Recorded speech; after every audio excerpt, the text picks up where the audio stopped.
Ճանապարհին մենք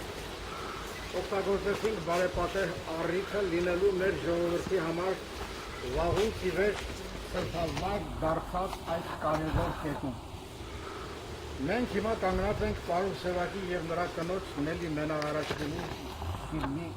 մոտ։ 1971 թվականի հունիսի 17-ին կատարվեց այն չարաբաստիկ ավտովթարը, աղետը, որին զոհ գնաց մեր ժողովրդի մեծագույն բանաստեղծներից մեկը։ Պարուհ Սևակը ծնվել էր 1924 թվականի հունվարի 24-ին։ Ինչու 24-ին ծնված Պարուհի ծնունդը գրանցեցին 26-ին, որովհետեւ չհամընկնի Լենինի մահվան օրվա հետ։ Հետագայում վերականգնեցին։ Կրթություն ստացավ այս գյուղի դպրոցում։ Այն ժամանակներում գյուղական դպրոցը չուներ ուսուցչական բարեհաջող կազմ, պատմության ուսուցիչը նաև գրականություններ սովորեցնում, ընդ որում բոլոր նոր դասերը իր տարեկիցների համար բացատրում էր այն ժամանակ Պարուհ Ղազարյանը, որ հետո պիտի դառնար Պարուհ Սևակ։ Ավարտելով գյուղի դպրոցը նա արդեն մոլի ընթերցող էր դարձել։ Գողանալով կարդում էր ոչ միայն իրենց գյուղի գրադարանում եղած, այլև հարևան գյուղերի գրադարանների բոլոր գրքերը։ Երևան էր եկել այս ամբողջ ճանապարհն անցել էր ոտքով, տրանսպորտ չկար։ Ոտքերն արյունած, ոտաբոբիկ, այդպես մի կերպ հասել էր Երևան եւ ընդունվել Երևանի պետական համալսարանի հայ բանասիրության ֆակուլտետ։ 1941 թվականին։ Բայց այդ տարում շատ լավ գիտեք, որ սկսվեց հայրենական մեծ պատերազմը նաև։ Պարուհ Սևակը զինվոր չգնաց, զինվոր չդարձավ, որովհետև այն ժամանակ էլ բարևիկ մարդիկ կային, բկացեցին, որ այս մեծ ձիթերով օժտված երիտասարդը պետք չէ, որ գնա ֆաշիզմի դեմ կռվելու։ Սրա թիկունքում մնալը եւ ստեղծագործությամբ գրական աշխատանքով զբաղվելը ավելի օգտակար կլինի։ Եվ ճիշտ էին մտածել։ Ու առաջին բանաստեղծությունները, որ տպագրության էր տարել խորհրդային գրականություն եւ արվեստ ամսագրի խմբագիր Ռուբեն Զարյանին, նա կարդացել էր Պարուհի առաջին բանաստեղծությունները եւ ասել էր. «Կեցես իսկական բանաստեղծ, լավ կլինի, որ մեծ եղեռնի ժամանակ նահատակված գրողներից մեկին դու փոխարինես, օրինակ Ռուբեն Սևակին։ Այս պատճառով է, որ Պարուհ Ղազարյանը մկրտվում է Պարուհ Սևակ գրական անունով եւ ընդունելով եղեռնի նահատակի անունը կրելու ծանր եւ պատվաբեր պարտականությունը։ Համալսարանական լսարանները ընթանում էին բանավեճով, դասախոսների հետ, դասընկերների հետ, կարող եք պատկերացնել, որ համակուրսեցիներ էին, նույն լսարանում էին կողք կողքի դասի նստում, ինքը Պարուհ Սևակը, գրականագետ քննադատներ Հրանտ Թամրազյանը, Սուրեն Աղաբաբյանը, սրանց միանում էր նաև էլի բանաստեղծ Վահագն Դավթյանը, նրանց վեճերը շարունակվում էին նաև ուսանողական հանրակացարանում, որտեղ գիշերները նրանց միանում էր Հովհաննես Շիրազը, միանում էին Հրաչյա Հովհաննիսյանը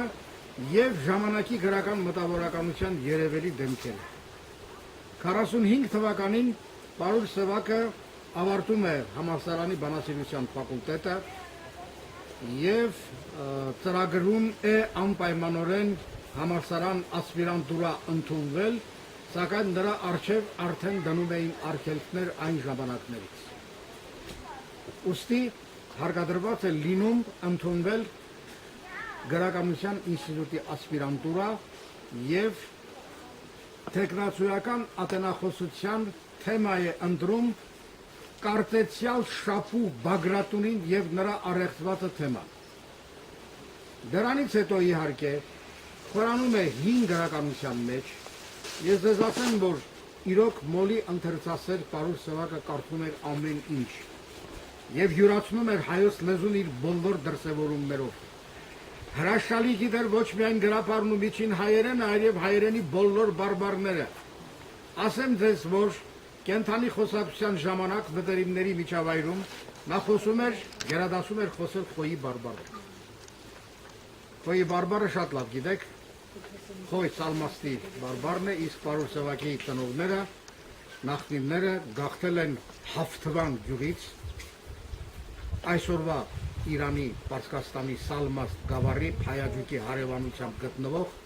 Սևրիկ եւ քիչ այն կողմ Հավթվան գյուղը։ Պարուր Սևակի նախնիները այդ Հավթվան գյուղից են։ Այնուհետև մի ռուս գրողի քննադատի մասին գրական թերթում աշխատելու ժամանակ Պարուր Սևակը գրում է մի շատ թունդ հոդված, ծաղրելով նրա շովինիստական մտայնությունները, եւ սա պատճառ է դառնում, որ Պարուր Սևակին կանգնեցնեն հարկադրանքի առաջ։ Այս պատճառով էր, որ 1948 թվականին նա ստիպված եղավ լքել Երևանը եւ հեռանալ Մոսկվա, որպեսզի պետանվտանգության ծառայությունները նրան չձերբակալեն։ Վահագն Մեսրոպյան անունով մի ընկեր կար այդ հիմնարկում աշխատող, որը շատ կարևոր դեր է խաղացել եւ Պարուր Սևակի, եւ Հովանես Շիրազի, եւ ժամանակի նշանավոր մտավորականների կյանքում նրանց փրկելով շատ փորձանքներից։ Իհարկե Մոսկվայում Պարուր Սևակը ընդունվեց Մաքսիմ Գորկու անվան համաշխարհային գրականության ինստիտուտի դասընթացներ եւ այնպիսի բարձր առաջադիմություն դրսևորեց այնտեղ, որ ավարտելու պահին նրան պահեցին տեղում դասախոս թարգմանության տեսության գծով։ Ինքը հմուտ թարգմանիչ էր եւ օգտվելով առիթից ձեզ պետք է ասեմ, որ մեր ժողովուրդը հիմնականում գիտի Պարուր Սևակ բանաստեղծի։ Սա գուցեև արդարացի է, բայց մենք մոռացության ենք մատնում Պարուր Սևակ մեծ թարգմանիչին։ Մենք մոռացության ենք մատնում Պարուր Սևակ գրականագետ քննադատի։ Պարուր Սևակը եռամեծություն է այս երեք իրական մեծ դրսևորումներով։ Եվ հրատարակած բանաստեղծությունների գրքերը 48 թվականին լույս տեսավ անմահները հրամայում են գիրքը։ Դրանից հետո անհաշտ մտերմություն պոեմը, որ գրել էր ժամանակի կոլխոզային կյանքի մասին։ Ընդամենը վերջերս, հենց այս տարվա մեջ լույս տեսավ Պարուր Սևակի մի անավարտ վեպը Ամանեչ խորագրով։ Ոչ մեկը չգիտեր, որ Պարուր Սևակը նաև վիպագիր է։ Հիմա գումարած դրան, Պարուր Սևակը Սայաթնովայի մասին գրեց մեծ աշխատություն։ Այդ աշխատությունը թեկնածու էր, բայց նրան միանգամից գիտական խորհուրդը շնորհեց բանասիրական գիտությունների դոկտորի գիտական աստիճան։ Բայց այնքան մեծ էր Սայաթնովայի հանդեպ հետաքրքրությունը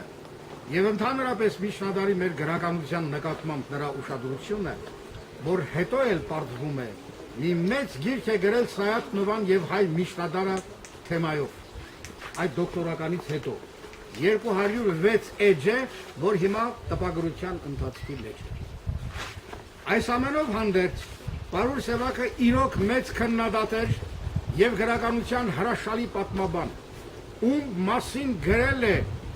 իր բանաձևային դիպուկ խոսքով կարողացել է արժևորել եւ բնութագրել այդ անձնավորությունը, այդ հեղինակին։ Եթե նա գրում էր Ռասկու մասին եւ Սիամանթոյի մասին միասին, ամենակարճ հոդվածը դա է Պարուր Սևակի գրական ժառանգության մեջ, գրականագիտության մեջ, 1.5 էջ ընդամենը, վերնագիրը ասպետորեն անկրկնելի։ Իսկ ովքեր էին ասպետորեն անկրկնելիները։ Երկու հզոր անհատականություն, Ռաֆին եւ Սիամանթոյ։ Եվ ինչն է կարևորը, ինչն է հետաքրքիրը, որ Պարուր Սևակը բանաձևում է գրող բառը նույնքան քիչ է Ռաֆուն գնահատելու համար, այնպես ինչպես բանաստեղծ ածականը Սիամանթոյի։ Երբ որ Պարուր Սևակը գրում էր Պեշիքթաշլյանի մասին, նրա հոդվածի վերնագիրը այս էր. հայ նոր քնարերգության առաջին մեծը եւ առաջին դասականը։ Երբ խոսում էր Պետրոս Դուրյանի մասին, գրում էր մեր նոր քնարերգության բաղագն է։ Երբ գրում էր Չարենցի մասին, գրում էր երբ էլ որ տարիքում էլ մենք կորցնեինք Եղիշե Չարենցին, մեծ բանաստեղծ կորցրած կլինեինք։ Վերջապես այսպես նա գրեց Թումանյանի մասին, գրեց իր ժամանակի գրողների մասին, Սիլվա Կապուտիկյանի մասին, Գևորգ Էմինի մասին, Շիրազի մասին, եւ շատ հետաքրքիր է, որ Սիլվա Կապուտիկյանի մասին գրած հոդվածը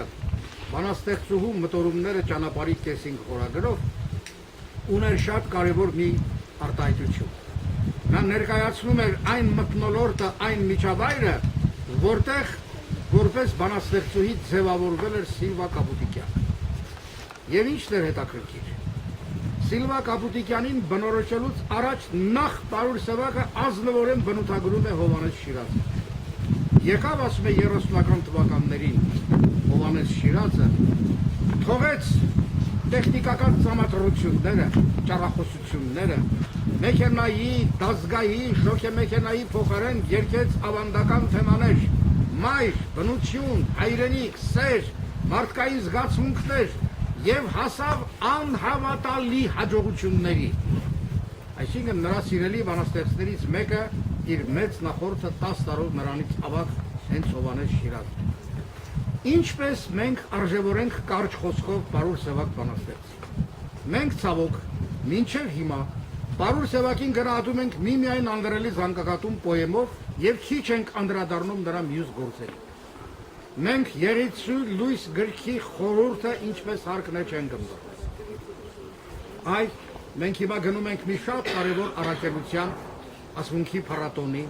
Հավատացած եմ, որ ձեզնից շատերը ընտրած պիտի լինեն Պարուր Սևակի անդրելի զանգակատուն պոեմից հատվածներ, ինչպես մեկը դրանցից քիչ առաջ լսեցինք հրաշալի ընթերցում։ Բայց աչքաթող է արվում եռաձայն պատարագ։ Աչքաթող են արվում Պարուր Սևակի խոսք հավաստիքի համճարեղ բանաստեղծությունը։ Աչքաթող է արվում ամպոտ եղանակը։ Աչքաթող է արվում սխալ խոսք սխալի մասին բանաստեղծությունը։ Աչքաթող է արվում պարապություն բանաստեղծությունը։ Վերջապես խեղկատակը բանաստեղծությունը։ Ես այս բանաստեղծությամբ ուզում եմ իմ խոսքը ավարտել, ձեզ հրամցնելով այդ մի քանի տողանոց բանաստեղծությունը, որովհետև մենք եւ ճանապարհ ունենք գնալու եւ այնտեղ զրուցելու հանդիպման հնարավորություններ կունենանք, եթե ձեզ հետաքրքրի, ես այնտեղ կարող եմ Պարուր Սևակի ստեղծագործությունը ձեզ համար ներկայացնել իմ ընկալումներով։ Ես անձամբ ճանաչել եմ բարեբախտաբար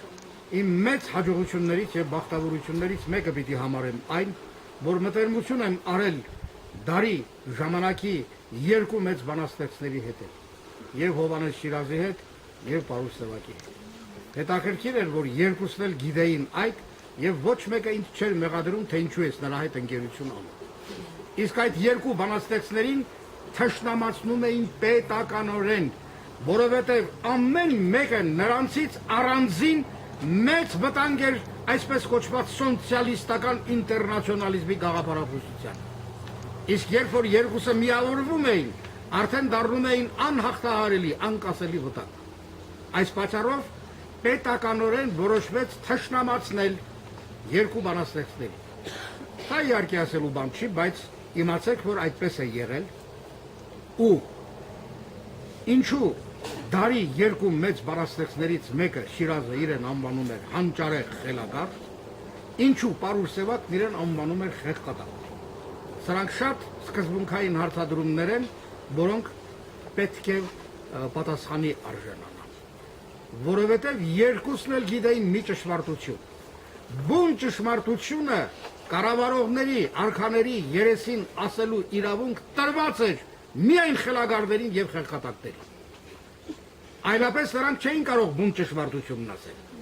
Այս է պատճառը, որ Պարուր Սևակի միայն այս խեղկատակը բանաստեղծությունը ձեզ ներկայացնելով ուզում եմ հարաժեշտ տալ ձեզ հետ միասին այս սրբավայրին։ Հարց ու պատասխան է խեղկատակը բանաստեղծություն։ Ինքը հարց է տալիս եւ ինքն էլ պատասխանում է իր հարցին։ Որտեղ են ապրում քամիները։ Պատասխան. պալատների մեջ եւ անշուշտ մեր ռունգերում։ Իսկ եթե պալատ ասելով պատկերացրեք Մոսկվայի Կրեմլը, ամեն ինչ հասկանալի կդառնա, չէ՞։ Որտեղ է մեռնում լռությունը քարոզների մեջ եւ բռնադատված մեր իսկ ունկերում։ Իսկ եթե քարոզները Բրեժնևյան ճառերն են, ամեն ինչ հասկանալի է դառնում։ Որտեղ են մեռնում բոլոր կուրքերը, Լենինի դամբարան,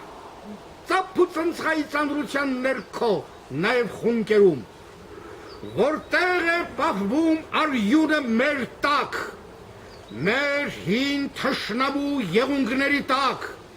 մկրատի կարոտկեր եղունգներում, թուրքը, իսկ զորանում է մեր խելքը որտեղ, ոչ մեր գանգում, այլ մեր վերքերում, իսկ որտեղ է մեր փրկությունը, մեր եւ ավաղ ոչ մեր ձեռքերում։ Bravo.